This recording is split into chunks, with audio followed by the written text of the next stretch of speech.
하나님 살아계십니다. 우리 십계명 하고 있죠? 사도신경 하고 있나요? 네, 우리 십계명 같이 공부해 가고 있는데 오늘 몇 번째 시간이죠? 그런 건 알아서 뭐예요? 이런 표정들로 저를 쳐다봐 주셔서 맞습니다. 뭐 그게 제가 굳이 몇 번째 시간이냐고 물어보는 이유는 우리가 생각할 때 십계명을 우리가 묵상해 가면서 이건 좀 죄가 더 크고 이건 좀 죄가 좀 적고 뭐 이런 것들이 있을까 하는 질문을 좀 해보고 싶어서 그래요. 어떤 거는 죄가 무겁고 어떤 거는 죄가 좀 가벼운 거 이런 것들이 혹시 있을까요? 아무 얘기나 하라 그랬는데 역시 아마 제가 생각할 때는 2033년 봄쯤 되면 입이 열릴 것 같아. 그때 그 해가 제가 은퇴하는 해. 그때쯤 가면 입이 열리실 것 같아. 자, 십계명은 죄의 경중이 없어요. 다 똑같다는 거예요. 그렇죠? 우리가 언뜻 생각하면 살인하지 말라 이게 더 큰 죄 같고 거짓말하지 말아라 이거는 좀 작은 죄 같은데 사실은 하나님의 입장에서는 무게가 같다는 거예요. 그러니까 계명은 계명 자체로 우리에게 주는 무게감. 그래서 살인하는 것도 또 간음하는 것도 거짓 증거하는 것도 다 같은 무게를 가진 죄라고 하는 사실을 우리가 기억해야 된다. 두 번째는 그렇게 기억해야 되는 두 번째 이유가 뭐냐면 결과가 같다는 거예요. 결과는 어떻게 될까요? 율법을 범하면 영원한 죽음에 이르고 공동체는 파괴된다는 거예요. 십계명을 이야기하면서 하나님께서 주어주신 우리에게 축복이 있는데 그게 뭐냐? 하나님의 나라, 영원한 생명에 이르는 천대에 이르는 복을 누리는 것과 그 다음에 정말 하나된 공동체를 이루어가는 평안한 에덴 동산과 같은 공동체를 이루어가는 일들을 허락해 주시기 위해서 우리에게 십계명을 주셨다는 거예요. 그러니까 십계명은 우리를 가두려고 또 자유를 제한하시려고 한 게 아니라 모든 사람이 하나님의 자유를 누릴 수 있도록 하기 위해서 우리에게 주신 축복의 선물인 것을 기억하실 수 있게 되길 바랍니다. 이런 거 왜 만들었어? 하고 불평하는 사람들은 그런 복이 없는 줄로 믿습니다. 그러나 정말 하나님께서 내게 주신 또 우리 공동체에 주신 내가 오늘뿐만 아니라 영원한 삶을 살아가는 일에 하나님께서 주시는 복이다. 이렇게 믿어지시는 분만 아멘할 수 있게 되길 바랍니다.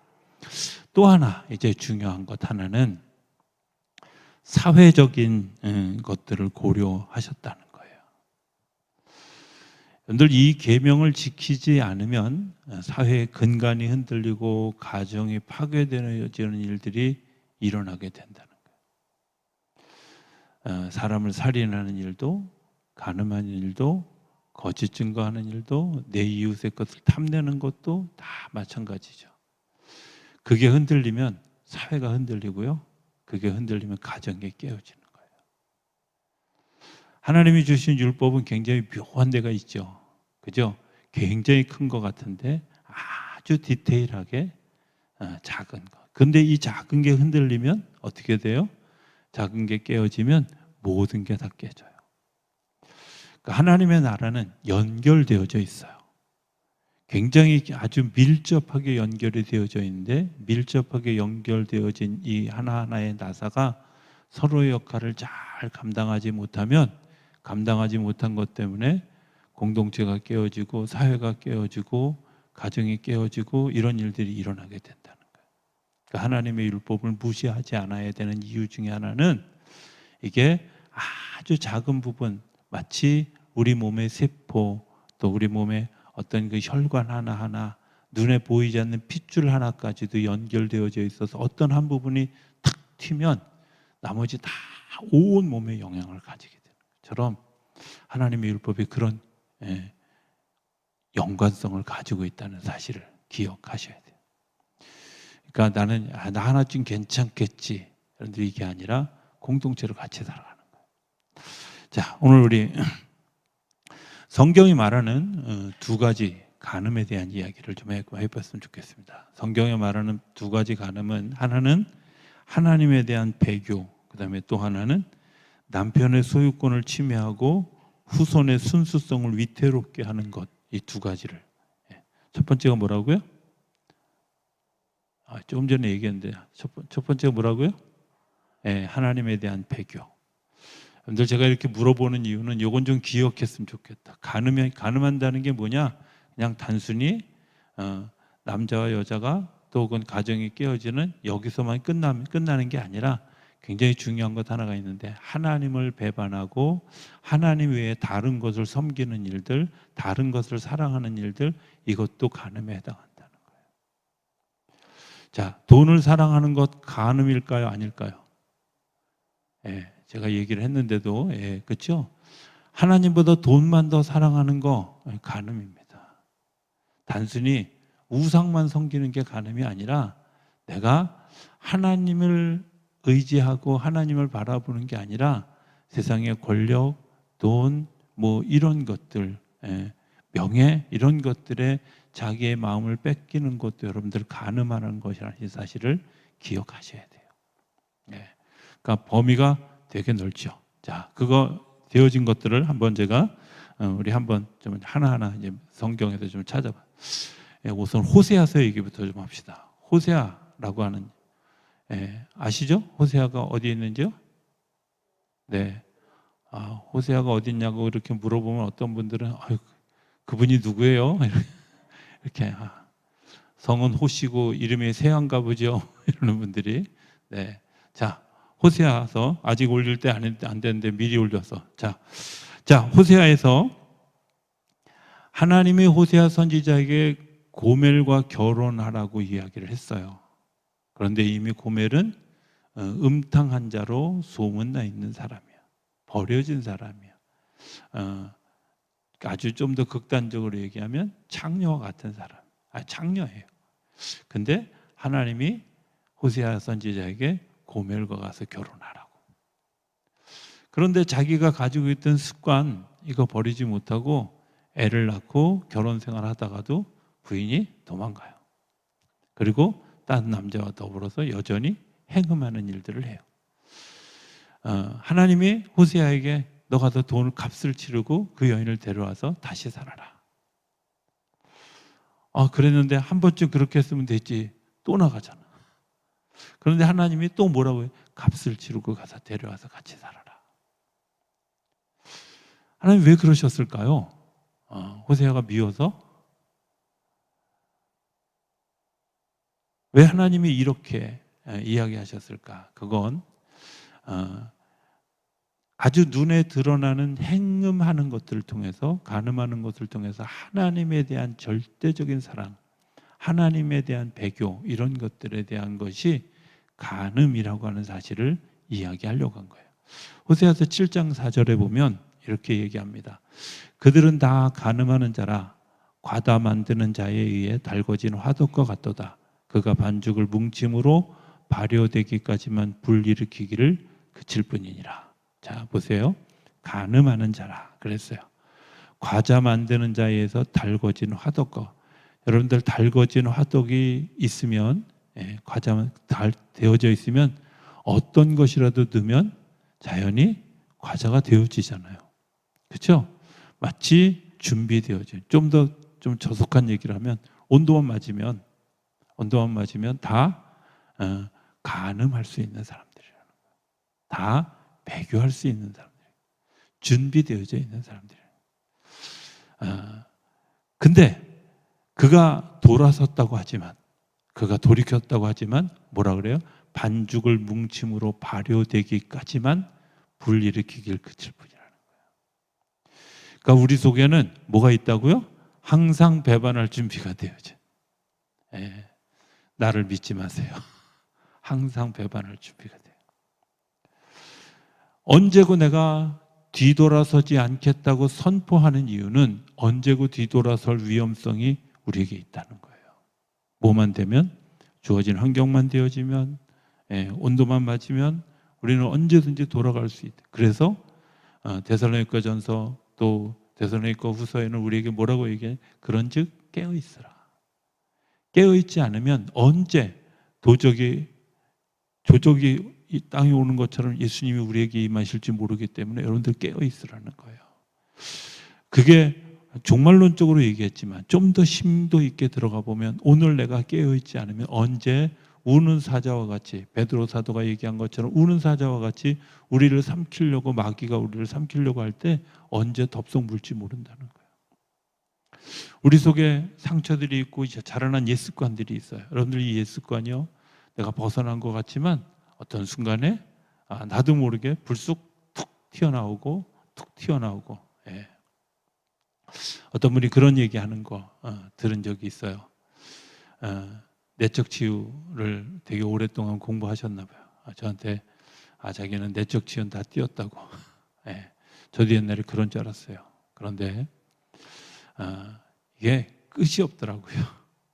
정말 주님 오시는 그날까지 내가 내 안에 치유되고 내 안에 치유된 그것들을 확인하고 견고하게 세워지는 일이 되어지지 않으면 어떤 순간에 사단이 정말 내 작은 것들을 탁 쥐고 흔들어서 넘어뜨리게 하는 일들이 일어난다는 사실. 그래서 하나님이 우리에게 뭐라고 얘기해요? 후세선지자를 통해 너희가 다 준비되어져 있는 사람들이다. 어떻게? 넘어질 준비가 되어 있는 우리들을 위해서 우리가 뭘 해야 돼요? 일어설 준비를 하는 거예요. 견고하게 서 있을 준비를 하는 거예요. 그래야 배교하지 않아요. 간음하지 않아요. 두 번째, 하나 더 해보면 예레미야 9장 2절 내가 광야에서 나그네가 머무를 곳을 얻는다면 내 백성을 떠나가리니 그들은 다 간음하는 자요 반역한 자의 무리가 되미로다. 여러분들, 내가 광야에서 나그네가 머무를 곳을 얻는다면 백성들을 다 떠나갈 것이다. 내가 조금만 안식하고 쉬는 자리가 되어지면 우리는 간음할 준비가 되어져 있다는 거예요. 이러는 사람들이 있어요. 왜 교회만 가면 그렇게 사람들을 들들들 볶냐고. 왜냐면요, 여러분들 기도하지 않으면 넘어져요. 아셔요? 운동선수들이요, 뭐 요즘 월드컵 하고 있지만 운동선수들이 정말 힘든 게 뭔지 아세요? 그들이 48시간만 자기가 해야 될 만큼의 운동을 하지 않으면 근육이 풀려서 그걸 다시 세우는데 2주 혹은 한 달이 걸린다는 거야. 그래서 쉬는 날도 못 쉬어. 운동을 해. 자기가 현역으로 선수를 있는 동안에는요, 그것을 위해서 열심히 훈련해요. 근데 하물며 육체의 훈련도 그렇게 하는데, 여러분들 우리의 영적인 것이 무너지는 거 어떻게 될 것 같아요?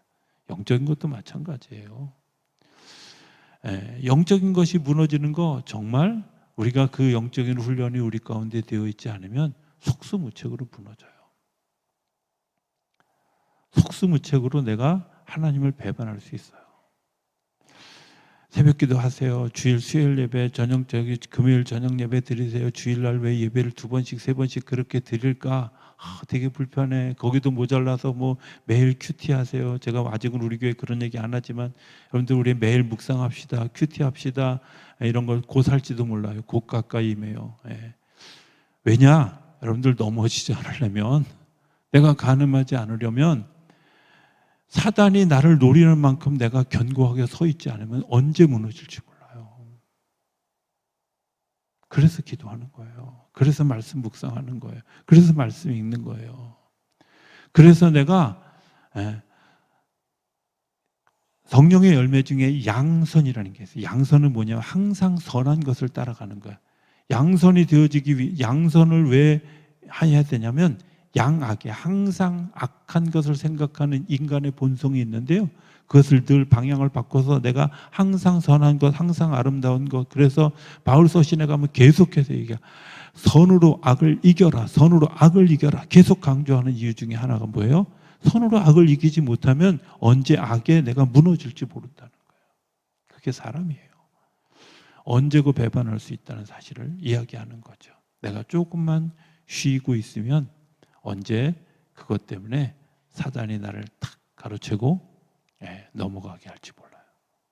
자, 하나 더 가볼까요? 그 다음 예레미야 3장 8절 내가 배역한 이스라엘의 간음을 행하였으므로 내가 그를 내쫓고 그에게 이윤소까지 주었을 때 그의 반역한 잠에 유다가 두려워하지 아니하고 자기도 가서 행음함을 내가 보았노라. 자, 이스라엘과 유다를 자매로 이야기하면서 이스라엘에게 간음을 행하여서 내가 그를 내쫓고 이혼 증서까지 다 줬는데 이게 영향력을 준다는 거예요. 누구에게? 또 다른 형제에게, 또 다른 이웃에게 영향을 준다는 거예요. 여러분들이 이 간음의 위험성은 뭐냐면요, 전염성이 코로나보다 100배 더 강하다는 거예요. 실감이 안 가시나요? 코로나보다 1000배 더 강하다는 사실이에요.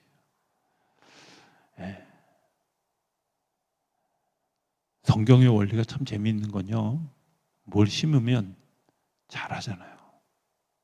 그죠? 내가 뭘 심느냐에 따라서 자라요.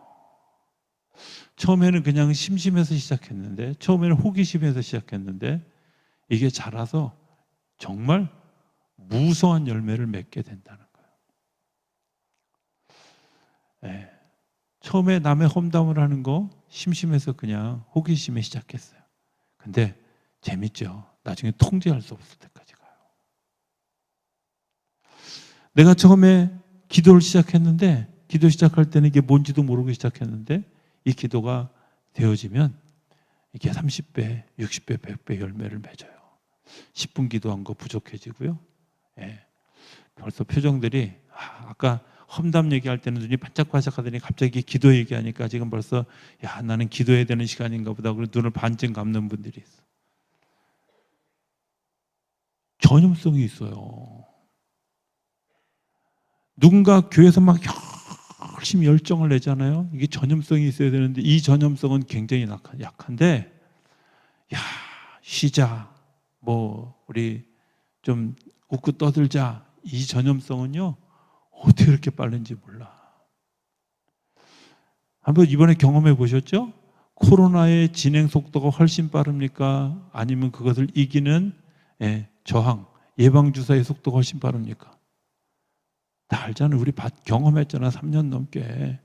코로나는요, 막 그냥 하루에도 막 몇만 명씩, 몇십만 명씩 막 늘어나는데 백신 맞은 건 별로 효과 없는 것 같죠. 그죠? 괜히 막 골만 지끈지끈 아프고 막 이런 것 같잖아. 근데 여러분들, 하나님의 선한 영향력이 우리 안에 있어야 이런 일들을 이겨갈 수 있는 줄로 믿습니다. 자, 그 뒤에 에스겔서 16장 32절. 그 남편 대신에 다른 남자들과 내통하여 간음하는 아내로다. 뭔가 대신하는 거예요. 하나님 대신 하나님의 위치에 있는 거, 이거 배교하는 거예요. 여러분들의 삶에 하나님의 위치에 있는 것들이 뭔가요? 오늘 제가 이렇게 운동하러 갔다가 돌아오는 길에 계속 불러, 내겐 주밖에 없네 하는 찬양이에요. 예수 당신밖에 없습니다. 내겐 주밖에 없습니다. 왜 아침에 그 찬양을 그렇게 하게 하셨는지 잘 몰랐어요. 근데 있잖아요, 내게 주밖에 없는 그 상황을 버리면 누군가, 무엇인가가 와서 그 자리를 대신하려고 해요. 채워지지 않으면 내 삶이 흔들려요. 여러분들의 삶의 중심에 왕이신 나의 하나님, 그분이 나의 삶의 주인으로 와 계시지 않으면 언젠가 또 다른 왕이 나를 지배해요. 그게 쾌락일 수도 있고요. 그게 정말 삶의 안위일 수도 있고요. 돈일 수도 있고요. 명예일 수도 있고요. 권력일 수도 있고요. 이런 것들이죠. 자, 한번 잘 생각해. 대답하지 않으시고 손 안 들어도 괜찮으니까 한번 깊이 생각해. 여러분들의 최고의 왕의 자리에 주님이 계신가요? 대답하지 마시라 그랬어요. 아니면 다른 것이 계신가요? 제가 다시 물을 때는 그렇게 되기를 소망하는 것에 아멘할 수 있게 되길 바랍니다. 여러분들의 삶의 중심에 주님이 왕이시기를 원하십니까? 그러셔야 돼요. 그렇지 않으면 내가 자유함을 잃어버려요. 자, 하나 더 넘어갈까요? 네, 역대상에 보면 그들의 조상들이 하나님께 범죄하여 하나님이 그들 앞에서 멸하신 그 땅 백성의 신들을 간음하듯 섬긴지라. 자, 보세요. 하나님께 범죄하면 일어나는 일들이 있는데 하나님의 그 백성의 신들을 간음하듯 섬기는, 하나님과 내가 멀어지는 순간부터 어떻게 해요? 다른 대체물을 찾는데 누구 앞에서? 하나님 앞에서. 내가 그렇게 망해져 가는데도, 그렇게 넘어져 가는데도 여전히 간음하듯 다른 신들을 섬기게 된다는 거예요. 아세요? 네, 다른 신들을 섬기다 무너진 사람들이 있어요. 근데 그거 못 놓는 사람들 얼마나 많은지 몰라요. 그것 때문에 내 삶이 무너지는데 정말 제가 여기에 대해서 할 말이 많은데 또 우리 어머니 욕을 해야 돼서 제가 참을. 언젠가부터 보니까 우리 어머님이 제가 설교할 때 어머님 얘기하고 나면 표정이 살짝 변하더라고. 영상을 챙겨보는 건지 조심스러워요 좀. 자, 하나 더 가봅시다. 로마서 2장 12절. 무릇 율법 없이 범죄한 자는 또한 율법 없이 망하고 무릇 율법이 있고 범죄한 자는 율법으로 말미암아 심판을 받으리라. 여러분들 보세요. 율법 있이 범죄한 자, 율법 없이 망하고 무릇 율법이 있고 범죄한 자. 그러니까 범죄했다는 거 다 똑같은데 중요한 건요, 율법으로 말미암아 심판을 받는 거예요. 무슨 얘기지? 내가 알든 모르든 상관없어요. 문제는 율법으로 말미암아 내가 심판을 받는 거예요. 그게 왕이신 하나님이에요. 중요한 건 내가 하나님의 자리에 다른 것을 놓아두면 그것 때문에 내가 심판이 되어지는데 그 심판의 주체는 누구라고요? 하나님이라고. 하나님 우리를 심판하죠. 자, 하나 더 가봅시다. 이제 두 번째, 남편의 소유권을 침해하고 후손의 순수성을 위태롭게 하는 것을 간음이라고 얘기해요. 제가 그냥 문장을 쭉 써놓은 걸 읽은 이유는 뒤에 두 가지 또 설명해야 되기 때문에. 자, 하나는 먼저 생각해야 될 게 하나가 있는데 하나는 이런 거예요. 당시에 사회가 일부 일처제였을까요? 아니, 이건 좀 대답해도 되는데 일부 일처제였을까 아니면 일부 다처제였을까요? 그죠? 일부 다처제였어요. 솔로몬은 부인이 몇 명 있었는지도 모르잖아요. 다윗도 어마무시하게 많았잖아요. 그죠? 믿음을 가졌던 이 사람들이 그렇게 했는데, 율법을 섬긴다고 하는 이 사람들이 그렇게 했는데 하나님이 그들에 대해서 가만히 내버려 둔 이유는 뭐야? 굉장히 남성 편향적이야? 이렇게 생각하기 쉬운데 사실은 이 간음하지 말라는 말은 여자들에게 포커스가 더 맞춰져 있었다고 보여져요. 그러니까 남자들보다는 구약 시대에는. 자, 한번 예를 들어볼까요? 우리 마태복음 5장 32절에 보면 나는 너희에게 이르노니 누구든지 음행한 이유 없이 아내를 버리면 이는 그로 간음하게 하며 또 누구든지 버림받은 여자에게 장가드는 자도 간음함이니라. 여실하게 여자 중심이죠. 그죠? 여자들이 가지고 있는 권리를 보호해 주려고 하는 하나님의 의도가 거기에 숨어 있어요. 함부로 버리지도 말아야 되고, 함부로 버림받은 그 사람들에게 그 사람을 업신여기고 낮게 여기는 일도 함부로 행하면 안 되는 것, 이것이 하나님이 이 간음하지 말라라고 하는 말 중에 굉장히 중요한 요소. 그러니까 하나님의 역사는, 하나님의 율법은 강자 편이 아니라 약자 편이에요. 약자를 보호하기 위함이라는 사실을 기억해요. 하나님이 굳이 남자들을 놔두고 그냥 여자들에게 이 법을 굳이 적용시키신 이유는 뭐예요? 여자들을 보호하고 세우고 감싸 안으시는 하나님의 특별한, 그래서 교회에 여자들이 많은가 봐.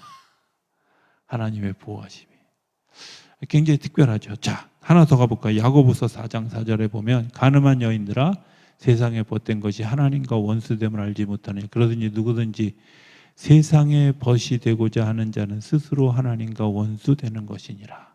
여기도 뭐예요? 간음한 여인들아, 너희들이 세상에 벗된 것을 따라가면 어떤 일들이 일어나냐면 하나님과 원수가 되어진다는 거예요. 왜? 하나님이 철저하게 당신들의 편입니다 라는 것을 이야기하는 거예요. 그러니까 내가 세상을 벗삼아 살아가는 것, 그것은 내가 하나님과 거리두기를 하는 거죠. 거리두기뿐만 아니라 거리두다 보면 등지고 등지다 보면 멀리 갔더니 처량하고 고나요 슬프고도 외로워 정처 없이 다니니 이렇게 되는 거죠. 그죠? 자, 하나 더 가봅시다. 우리가 이제 두 번째 비정상적인 관계에 대한 이야기입니다. 자, 이제는 여자들을 보호해 주는 이야기라면 이제 두 번째 간음은 비정상적인.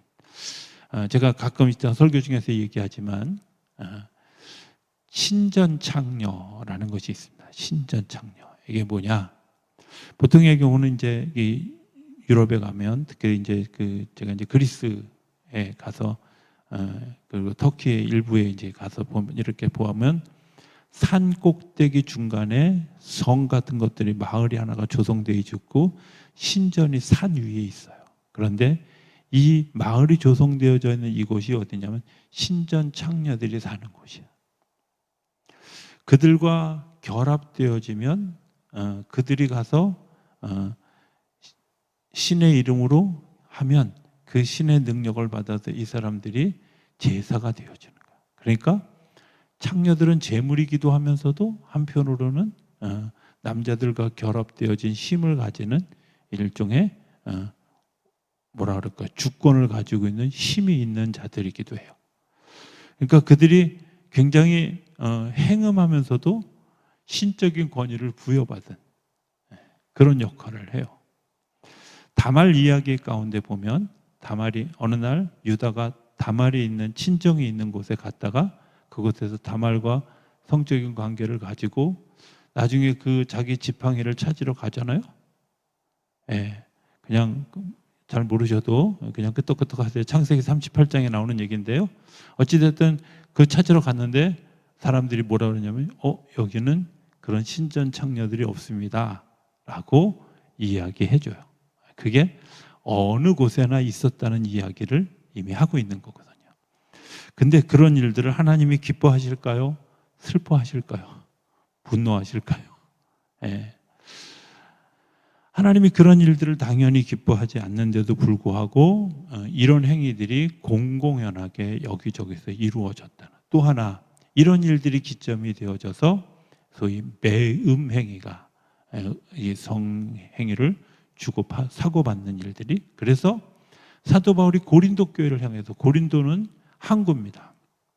배들이 많이 들어오는 그 항구인데 그 항구에 뱃사람들이 소위 정박하면서 그곳에서 이제 소위 유흥 문화를 즐기면서 그 속에서 그런 매음 행위들이 굉장히 많이 일어나게 되어졌고, 그것 때문에 사도 바울이 고린도전서에 보면 고린도 교회를 향해서 굉장히 강력하게 그런 것들에 대해서 경고하는 것을 보게 되죠.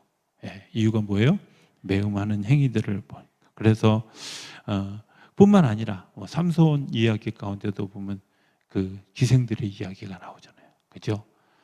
들릴라 이야기도 나오고, 또 돈벌이 수단으로 여자들이, 그래서 삼손을 막 꼬시면서 이쪽에서도 받고 저쪽에서도 받고 막 별짓 다 하는 그런 여자들을 보게 되죠.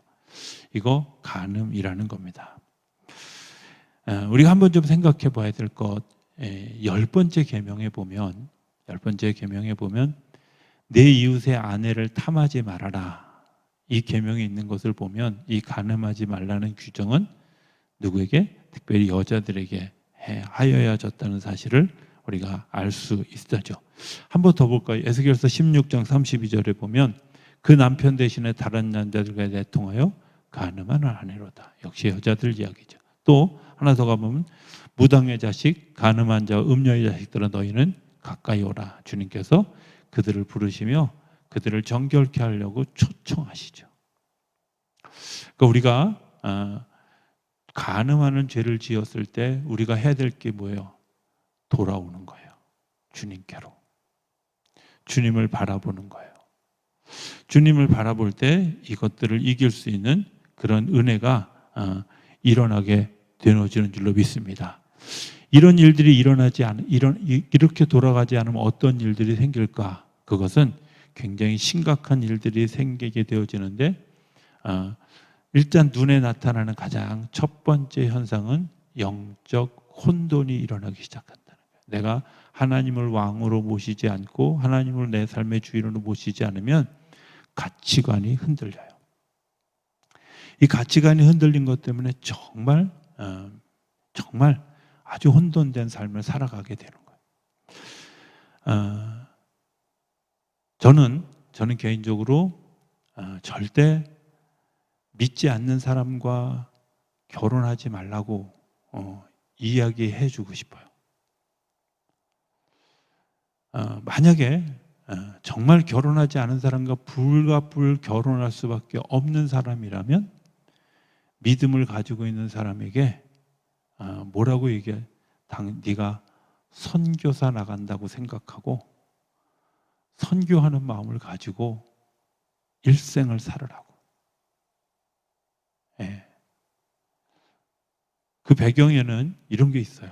제가 이따금씩 얘기하지만 저희 아버님은 어찌됐든 성직자였고 우리 어머님은 형식적으로 예수를 믿고 세례는 받았지만 어떤 순간에 다시 배교한 일종의 간음하는 자 같은 모습이었죠.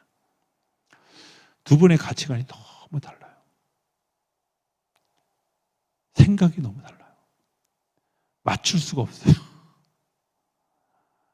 아버지 쪽에 맞추면 어머니 쪽에도 눈밖에 나고요. 어머니 쪽에 맞추면 아버지 쪽에 눈밖에 나요. 이게 너무 확연해요. 그냥 단순하게 어떤 음식을 좋아하고 어떤 취미를 좋아하고 이런 문제하고 전혀 달라요. 가치관 자체가 달라요. 생각 자체가 달라요. 여러분들 이 속에서 자라는 자녀들이 얼마나 힘들겠어요. 이 속에서 견뎌야 되는 자녀들이 얼마나 힘들겠어요. 정말 힘든 일이에요. 제가 우리 처제가 시집가기 전날 저녁에 우리 같이 모여서 예배 드릴 때 제가 지금도 기억하는데요. 우리 처제한테 이렇게 얘기했어요. 선교사로 간다고 생각. 그때는 우리 그 처제 신랑이 신앙생활을 내가 결혼하면 교회 잘 다닐게 이랬지만 믿음직스럽지 않았던 때였기 때문에 제가 그때 이렇게 얘기했어요. 선교사로 간다고 생각해라. 선교사로 네가 그 집에 파송되어졌다고 생각해라. 라고 얘기해. 시집가는 사람한테 해주는 축복의 말씀이 아니라 사실은 마치 선교사를 파송하는 것 같은 아주 비장한 시간이었던 거 제가 기억하게. 왜? 그만큼 중요한 일이에요. 두 가지 중에 하나를 해야 돼요. 하나는 내가 정말 아주 믿는 사람하고 결혼하든지 아니면 그렇지 않을 바에는 내가 정말 내 목숨 걸고 내가 선교 사역을 위해서 이 일에 내가 일생을 쓰겠다 이런 마음을 가지고 하지 않으면 여러분들 이것도 저것도 아니라는 거예요. 왜? 그게 영적인 혼동을 빚기 때문에 가치관의 혼란이 오고요. 영적인 혼돈이 오고요. 여러분들 기도하는 일이 모아지지가 않아요. 이런 거 아세요? 신학대학에 들어가서 신학대학 체육대회를 하는데요. 이 편도 신학생이고 저 편도 신학생이에요. 양쪽 편이 나눠서 축구 경기를 하는데 서로 기도해요. 하나님 우리가 이기게 해주세요. 어느 편을 들어야 될까요? 어느 편을 들어야 될까요? 그때는 그렇게 기도하면 안 돼. 그죠? 그래서 제가 어떤 분이 되게 지혜롭게 하나님 다치지 않게 해주시고 승부에 관여하지 않으셨으면 좋겠어요. 혹시 교회 간에 체육대회 할 때도 절대 기도할 때 그렇게 기도하지 마세요. 하나님 우리 교회가 반드시 이기게 해주세요. 그럼 하나님 시험 드십니다. 그렇잖아. 저쪽도 다 자녀인데. 하나님께서 하나님의 거룩한 일들을 드러내게 하시기 위해서 오늘 우리 가운데 계시다면 그 가치관이 혼돈되어질 때 그것에서 자라는 자녀들이 흩어지게 돼 있어요. 모여지지 않아요. 그리고 부부가 모여지지 않아요. 간음하는 사람들이 생기는 순간부터 어떤 일들이 생길까? 영적인 혼돈이 오기 시작해요. 교회가 영적으로 잘 모아지지 않는다. 그러면 우리가 다른 가치관을 가지고 있는, 다른 것을 주인으로 삼고 있는 사람들이 그 중심에 있지 않을까 돌이켜보고 회개하는 시간이 필요한 거예요. 제가 얘기했죠. 하나님의 나라는 영원한 것과 그 다음에 공동체를 이루어가는 축복이. 가정에 막 문제가 생긴다? 그러면 영적 진단부터 다시 해야 돼요. 혹시 내가 지금 우리 가운데 누군가가 남을 판단하려고 하는 게 아니라 나 스스로를 돌이켜보면서 내가 혹시 주인의 위치에 다른 것을, 왕의 위치에 다른 것을 내가 놓고 있지 않은가 돌이켜봐야 돼요. 그래야 그 가정의 영적인 혼돈이 사라져요. 이런 일들이. 자, 사실은 제가 우리 부목사님한테 본문을 준 게 몇 가지가 더 있는데 우리 싹 하나 좀 넘어가겠습니다. 이제 또 하나 마지막 결론적으로 얘기하고 싶은 거 하나는 다른 사람의 정조와 순결성을 존중하라는 거예요. 잊어버리지 말아야 될 것 또 하나는 뭐라고요? 다른 사람의 정조와 순결성을 존중하라는 거예요. 남녀의 성관계는 결혼해서만 허용되어지는 거예요. 제가 군대에 있을 때 우리 그 군부대에 이제 매주 설교하러 들어갔던 교회가 있어요. 대대급에 있는 교회인데 이제 가까운 데 있는 교회 목사님이 9시에 이제 설교하러 들어가. 근데 뭐 군인들이 다 안식처로 교회로 오거든요. 다 오면 자요. 일단 자세부터가 벌써 딱 삐딱하게 누워가지고 잠잘 자세를 딱 가지고 있어요. 그리고 기도가 끝났는데도 안 일어나. 그래서 뭐 어떻게 해요? 그러니까 그 사람들한테 설교를 하려는 질문을 해라, 니네들이. 그래서 포대별로 질문을 2개씩 만들어 오게 했어요. 그래서 질문하면 최소한 질문 한 포대는 들을 거 아니야. 그래서 질문하도록 주제를 이렇게 딱. 한 번은 한 친구가 뭐라고 질문을 했냐면, 목사님, 왜 창녀랑 같이 자면 안 돼요? 이렇게 물어. 군인들에게 가장 많이 노출되어 있는 위험 요소 중에 하나가 그거잖아요. 아주 당돌하게 질문을 했어요. 제가 2등병이면 야단치려고 그랬는데 하필이면 상병이죠. 그렇게 질문한 거예요. 여러분들 굉장히 중요한 얘기를 제가 할 겁니다. 보세요. 남자와 여자와 성적인 관계를 가지면 영도 서로 교통이 되어져요. 근데 창녀와 같이 잠을 자고 관계를 가지면 창녀와 영이 서로 교통하는 거예요. 이해되시나요? 좋을까요? 제가 그 친구에게 그렇게 물었어요. 이렇다. 괜찮겠냐? 하고 질문했어요. 간음하지 말아야 되는 이유는 이게 영과 영이 결합되어지는 부분이기 때문에 그래요. 순결해지지 않는 거예요. 내가 이방 문화권에 들어가서도 그 이방 문화의 법을 따르지 않고 내가 하나님의 법을 따라야 되는 이유, 다니엘과 같이 이렇게 순전하게 자기의 삶을 기도했던 이유, 내가 이방 문화와 이렇게 혼돈되어지지 않는 영적 순수성을 지키려고 하는 그의 믿음의 모습이었다는 거예요. 꼭 다니엘처럼 그렇게까지 해야 돼요? 네. 뭐 안 하셔도 괜찮아요. 그런데 분명한 건 다니엘은 그렇게 믿음을 지켰던 결과가 뭐였냐? 다니엘서 8장 이후에 9장부터 16장까지의 요한계시록보다 더 놀라운 마지막 세대의 하나님의 비밀들을 다니엘이 알았어요. 그런 깊은 단계에 가는, 깊은 영적 깊은 단계에 가는 그 길에는 그 순수함이, 그 하나님을 향한 열정이 그를 지키고 있는 그런 일들이 있었어요. 이미 9장의 글을 통해서 사복음서가 열려질 것을 다 하나님 보여주셨고요. 그리고 요한계시록보다 더 놀라운 그런 그 영적 비밀들을 다니엘을 통해서 알게 하셨어요. 뭐 때문에? 그가 가지고 있는 영적인 순수성 때문에. 그 다음에 그렇게 되어지지 않으면 또 하나 중요한 거는 사회가 혼란해지고 사회 질서가 깨진다는 거예요. 성경은 분명하게 이렇게 얘기해요. 혼외의 관계, 그리고 동성 간의 관계, 또 짐승과의 관계를 가지는 일에 대해서 하나님 절대 아니라고 얘기하셔요. 아니라고 얘기한 것들을 굳이 해야 될 이유가 뭐가 있어요? 그런데 그런 일들을 하는 것 때문에 뭐가 깨져요? 질서가 깨져요. 그리고 사회가 혼란스러워져요. 저는 우연히 알게 되어진 사실인데, 제가 어려서 그 고등학교 시절에 대한극장 뒤에 있는, 서울에 가면 퇴교로에 대한극장이 있는데 그 대한극장 뒤에 교회에 제가 다녔어요. 근데 그 대한극장 건너편에 그 이름이 극동극장인가 하는 극장이 있었어요.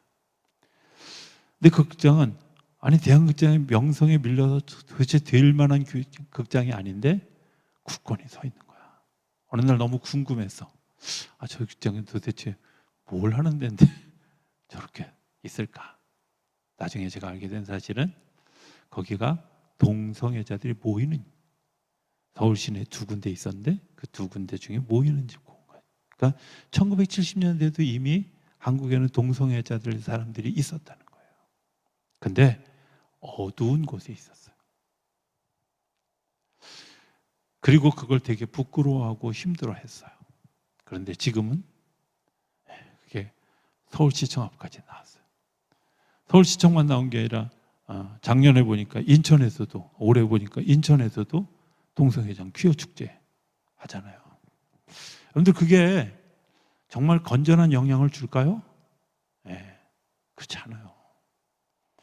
근데도 불구하고 사회가 깨어지고 영적 혼돈이 오는 일에 우리가, 저는 분명하게 생각하는 건 그들의 삶에 대해서는 정말 안타깝고 불쌍히 여기는 주님의 긍휼의 마음이 필요하다고 생각하지만 그런 문화가 확산되어지는 부분에 대해서는 아니라고 분명히 얘기할 수 있는, 그리고 정말 우리 성도들을, 믿음의 사람들을 지키는 일에 대해서는 우리가 분명하게 선포할 필요가 있다는 사실을. 또 하나, 이제 하나만 더 얘기하겠습니다. 이런 일들을 조장하는 글, 동영상, 영화, 비디오, 인터넷 매체 등 이런 거 다 죄악입니다. 내가 눈으로 보는 것을 통해서 영적인 영향을 받아요. 그래서 하나님이 이사야를 부르실 때 내가 무엇을, 죄송합니다. 예레미야를 부르실 때 내가 무엇을 보느냐라고 부르셨어요. 그렇죠? 그냥 기억 못하셔도 그냥 1장에 보면 주님께서 하나님 부르셔요. 예레미야 내가 무엇을 보느냐? 끓는 가마를 보나이다. 살구나무를 보나이다. 그가 보고 있는 것, 그가 관심하고 있는 것을 하나님이 소중히 여기시고 그에게 소명을 주시는 거예요. 여러분들이 무엇에 관심하고 있어요? 여러분들의 관심거리가 여러분들을 보는 거예요. 내가 보고 있는 것이 내 관심이에요. 내가 무엇을 생각하고 있는 것이 내 관심이에요. 여러분들의 관심이, 저는 제가 기도하기는 정말 우리들의 관심이 우리들의 자녀의 축복된 자녀, 더 넓은 세계관, 하나님의 넓어진 그런 놀라운 세계들, 이런 것들을 볼 수 있는 눈이 열려지게 되기를 기대합니다. 제가 이번에 우리 12월 12일부터 우리 지방에서, 인천 북지방에서 중고 대학생들을 대상으로 태국의 한 선교사님을 통해서 이제 그 비전 트립을 가는 일을 모집했는데, 우리 교회에서 이제 다음 주에 광고하고 12월 11일 날 이제 그들을 한다 축복하고 파송하는 예배를 잠깐 드릴 건데요.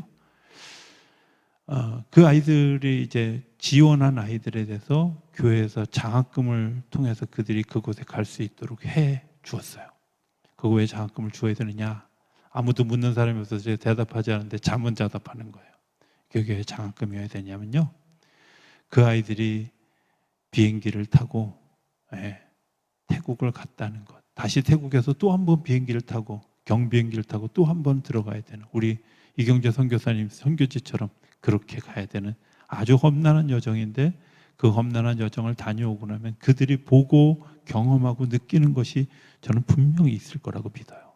그래서 그건 장학금으로 보내는 게 당연하죠. 그죠? 그들이 보고 나면 달라져요. 여러분들이 무엇을 보느냐, 여러분들이 뭘 보고 있어요, 여러분들이 뭘 보고 있는지, 그게 너무 중요한 거예요. 내가 뭐에 관심하고 있는지, 눈앞에 있는 것들, 지금 내 눈앞에 있는 현실들, 여기에 내가 머물러 있으면 정말 우리가 좁은 데로 살 수밖에 없다. 한 가지 얘기만 하고 설교를 마치기 원합니다. 1997년도에 미국에 있는 위스콘신이라고 하는 우리나라 강원도 같은 동네에 한 달 정도 우리 그 위스콘신 연회하고 익스체인지 프로그램 할 때 제가 이제 그 지역에 가게 됐어요. 30일 정도 갔습니다. 나무가 어마무시하게 많은 섬에 들어갔어요. 나무가 어느 정도 튼튼하냐면 독수리 무게가 2톤 정도 된대요. 근데 독수리 집이 나무를 버틸 만큼 굉장히 튼튼한 나무들이에요. 근데 그 섬이 저희들이 그냥 가본 걸, 이 섬에 있는 나무를 베고 그리고 다시 심고 베고 다시 심고를 계속 하고 있는데, 이 나무를 비어서 팔면 그 위스콘신 연해가, 위스콘신 그 땅이 우리나라보다 더 넓은 땅인데요, 그 나무를 베어서 팔기만 해도 위스콘신 그 지역에 있는 사람들이 20년을 살 나무가 거기 있다는 거예요. 안 놀래요? 그 나무를 보존하기 위해서 보존 지역을 둔 거예요. 너무 놀라세요. 이 사람들은 지금 오늘 앉아서 다음 세대에 우리 아이들이, 우리의 자녀들의 자녀들이 어떻게 살아야 될까를 고민하면서 그걸 보호하기 위해서 나무를 심고 그리고 그 일들을 준비하고 그것을 아껴두고 가꾸는 일들을 계속 하고 있는데, 그럼 우리는 뭐 할까? 나는 뭐 하고 있을까? 이런 생각을 하게 된 거예요. 오늘 벌어서 오늘 사는 일에 급급하고 그냥 살아가는 것 때문에 그냥 오늘을 살고 말면 나면 오늘밖에 사는 게 없어요. 그런데 적어도 10년 후에, 20년 후에, 30년 후에 우리 사회가, 우리 교회가, 우리 가정이 어떤 일들이 일어날까, 이것들을 꿈꾸고 그것을 바라고 기도하지 않으면 우리는 영원히 오늘밖에 살 수 없다는 거예요. 하나님이 이스라엘 백성들에게 비전을 보여주신 이유는 1000년 후에, 10,000년 후에 하나님이 역사하실 그 놀라운 일들을 위해서 오늘 내가 거룩하고 순결하고 하나님의 백성으로 살아가는 일들이 그래서 중요하다고 생각합니다. 하나님이 보여주시는 거죠. 10년 후에, 20년 후에, 다니엘 같은 경우는 정말 수천 년 후의 일들을 하나님이 보여주시는 거예요. 그건 내가 거룩하고 순결하고 이제 정말 그 안에 순결한 삶을 살아가는 사람들에게만 보여지는 일들이에요. 저는 그런 일들이 우리 교회 안에서 일어나게 되기를 기대합니다. 저 여러분들을 통해서 일어나게 되기를 기대합니다. 우리 성도들의 가정을 통해서 일어나기를 기대합니다. 적어도 다음 세대, 그 다음 세대를 책임질 그런 믿음의 사람들이 세워져 가는 그런 일들이 우리 교회를 통해서 일어나게 되기를 기대합니다. 그리고 그 일에 사용되어지는 저와 여러분이 되어줄 수 있게 되기를 주의 이름으로 축복합니다.